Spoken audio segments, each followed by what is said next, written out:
안녕하세요. 나단 작가입니다. 오늘 소개해드릴 책의 제목은 나는 정신장애 아들을 둔 아버지입니다.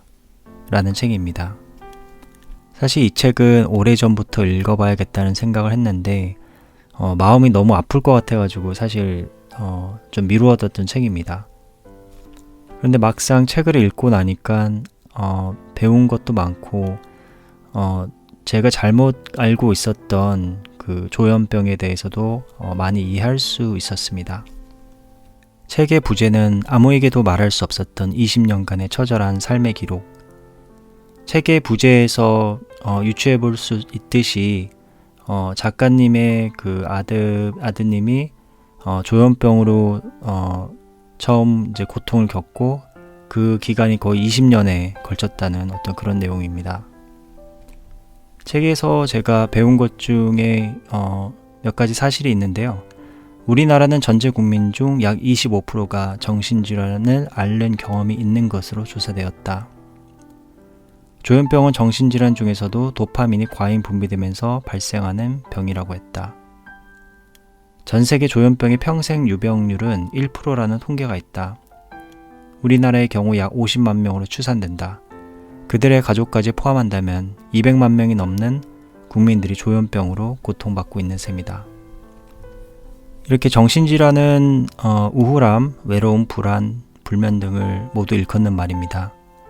코로나19 때문에 코로나 블루라는 신조어도 생길 정도로 사람들은 고립되고 다른 사람들과 소통을 제대로 못하면 우울감이 생길 수 있습니다. 반대로 사람과의 관계 때문에 우울감이 생기는 사람도 많습니다. 특히 우리나라는 남의 눈치를 많이 보고 체면을 중요시하기 때문에 더욱 그런 것 같습니다. 또한 치열한 경쟁 사회이기 때문에 남들과 다르다는 것, 도태된다는 것에 대한 두려움을 갖고 있습니다. 그러다 보니 마음의 병이 생겨도 이를 드러내고 이야기하지 못하고 있습니다. 각종 질병을 치료하는 의료 시스템은 선진국 수준이지만 마음이 아픈 사람을 치료하는 방법은 여전히 갈 길이 멉니다. 무엇보다 정신장애를 갖고 있는 사람에 대해서 사회적 인식이 그다지 좋지 않습니다. 색안경을 끼고 보고 있고 언론에서도 조현병 환자의 범죄를 크게 보도하면서 더 거부감을 갖도록 만들고 있습니다. 이 책을 읽으면서 눈물을 보이신 분들이 많을 것입니다. 아들의 정신질환을 치료하기 위한 아버지와 어머니의 눈물겨운 노력, 그리고 극복하는 과정, 또 다른 조현병 환자 가족의 이야기가 마음을 울립니다. 이 책의 저자는 고등학교 2학년 때 갑자기 찾아온 정신병을 갖게 된 아들의 아버지입니다. 아이는 갑작스럽게 찾아온 환청과 환시 때문에 학교를 나갈 수 없었습니다. 아버지는 휴식을 취하면 나아질 것이라고 생각해서 쉬게 놔두었는데 아이는 계속 침대에 누워 있었습니다. 하지만 증상은 더 심해졌고 결국 병원을 찾아서 그것이 조현병이라는 것을 알게 되었습니다. 20년 동안을 벌떼처럼 따라다니던 피해망상과 불안 속에서 지냈다. 아이는 생생하게 살아 움직이는 헛것들과 헛것이 아닌 것들과의 틈 속에서 시들어갔다. 보이는 것과 보이지 않는 것의 뒤섞임은 일상이 되었다. 14페이지에 나오는 내용인데요. 아이가 현실과 어떻게 보면 환각 사이에서 시달리면서 고통을 겪는 모습을 생생하게 묘사하셨습니다. 병원에서 지어준 약을 먹으면 나을 것이라고 생각했지만 그렇지 않았습니다. 아이는 죽고 싶다고 소리를 치거나 공포감을 호소했습니다. 무엇보다 이를 옆에서 지켜봐야 하는 부모의 마음은 얼마나 속이 타고 아프겠습니까? 병의 원인은 아직까지도 정확히 알려진 바가 없습니다. 그냥 소리 소문 없이 찾아왔습니다. 아이의 아버지도 스스로 자책하고 우울감에 시달렸습니다. 조금 더 빨리 병원에 데려갔으면, 혹시 나에게 나쁜 유전자가 있는 것은 아닐까? 좀 더 씩씩하게 키웠더라면 나에게 무슨 잘못이 있는 것일까? 수많은 후회와 모모라면을 되뇌어보지만 바뀌는 것은 없었습니다. 우리나라에선 정신질환을 앓게 되면 당사자들도 힘들지만 가족의 고통도 클 수밖에 없습니다. 더구나 주변에 알릴 수도 없죠. 가까운 친지에게도 숨기고 온전히 가족이 그 고통을 감내해야 합니다. 반면 핀란드에서는 오픈 다이얼로그라는 치유 방식을 사용합니다. 의사뿐만 아니라 가족과 친척, 주민들까지 환자와 함께 아픔에 대해서 토의하고 공감대를 형성합니다. 그래서 환자도 자신의 정신질환을 일종의 감기처럼 여기고 보다 편안한 마음으로 병을 극복하기 위해서 노력할 수 있습니다. 특히 유럽에서는 장애가 있는 사람들을 병자, 장애자라고 부르지 않고 챌린징 퍼슨이라고 부르는 습관이 있습니다. 그만큼 자신에게 끊임없이 도전하는 것에 경의를 표하는 것입니다. 그만큼 정신질환은 개인과 가족의 문제가 아닙니다. 사회적인 제도와 시스템의 개선이 필요하고 이들을 격리하고 감추는 것이 아니라 포용할 수 있도록 해야 합니다. 다행히 조현병 환자 중 약물 복용으로 호전되는 비율이 10명 중 7명이라고 합니다. 하지만 사회적인 인식이 바뀌지 않으면 치료 효과가 반감될 수 있습니다. 156페이지에 이런 내용이 있습니다. 언론들은 정신질환자들의 범죄가 일어날 때마다 앞을 다투어 조현병에 대해서 언급한다. 정신병원이나 정신건강시설이 들어서려고 하면 주민들은 절대 반대를 외치며 시위를 한다. 조현병 환자들의 소망은 소박합니다. 단지 사람으로 대접받고 사람답게 사는 것입니다.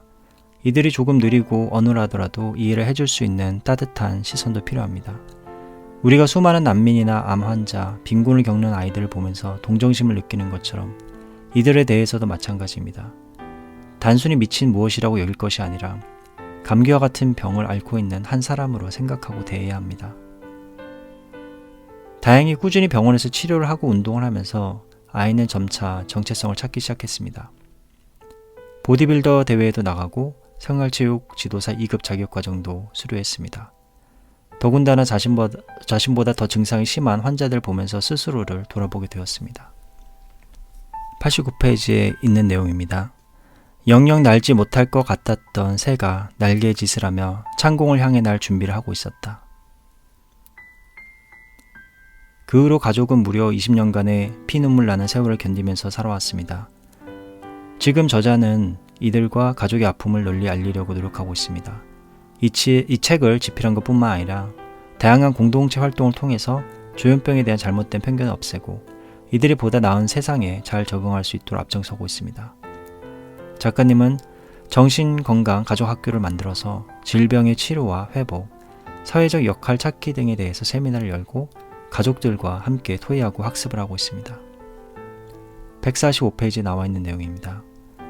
진정한 동참은 비를 맞고 있는 사람에게 우산을 건네주는 것이 아니라 같이 비를 맞는 것이란 말을 기억한다.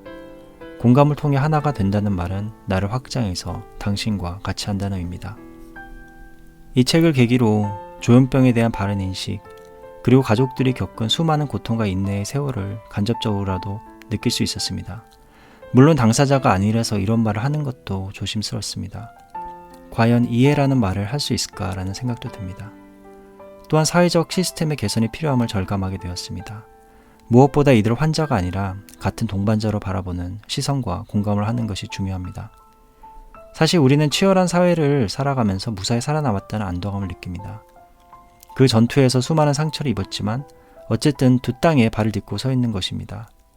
하지만 여전히 자신을 패배자로 생각하는 사람이 많고 더 높이 날아오르기 위해서 발버둥 치고 있습니다. 그러면서 뒤에 남겨진 사람들을 애써 외면하려고 합니다. 나와 내 가족만 잘 되면 된다고 생각하기 때문입니다. 이 책을 읽고 조금만 생각을 바꿨으면 합니다. 사실 저도 조현병 환자를 만난다면 여전히 당황할 것 같습니다. 어떻게 대해야 할지도 잘 모르겠습니다. 그래도 책을 읽고 나서 생각이 많이 바뀌었습니다. 이제는 조금 더 이해하려고 노력할 것입니다. 감기와 같이 스쳐 지나가는 병이라고 생각하려고 합니다. 또 인내하고 기다리고 바라보면 된다고 생각합니다. 마지막으로 작가님이 에필로그에 쓰신 글 중에서 읽어보겠습니다. 타인이 나와 다름을 인정하고 존중해 줄 때, 화합하고 소통할 때 삶의 만족감을 높이고 행복감을 늘릴 수 있다고 한다. 그렇게 함으로써 개인의 정신건강뿐 아니라 모두가 바라는 웰빙 사회가 우리 앞에 다가올 수 있을 것이다. 진정한 웰빙은 나 혼자만의 건강과 균형이 아니라 더불어 잘 살아가는 것인데 나만의 행복이 아닌 수용과 관용으로 타인에 대한 배려와 존중의 문화를 만들어가는 사회가 되었으면 하는 바람이다. 아이의 조현병을 통해서 가슴 아팠던 것은 그늘 속에서 살아갈 수밖에 없는 타자의 아픔과 삶의 갈망이었고, 그리웠던 것은 이들을 포용할 수 있는 따뜻한 세상이었다. 인간의 정신과 육체는 부스러지기 쉬운 갈대에 불과하지만 흔들리기 쉬운 그 연약함으로 인해 오히려 드러나지 않는 영혼의 존재가 더 숭고하지 않을까 생각했다.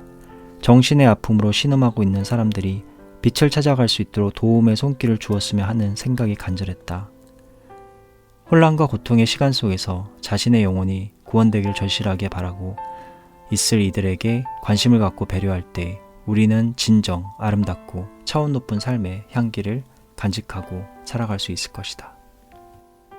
네, 이상 나는 정신장애 아들을 둔 아버지입니다 라는 책 소개와 느낌을 말씀드렸습니다. 감사합니다.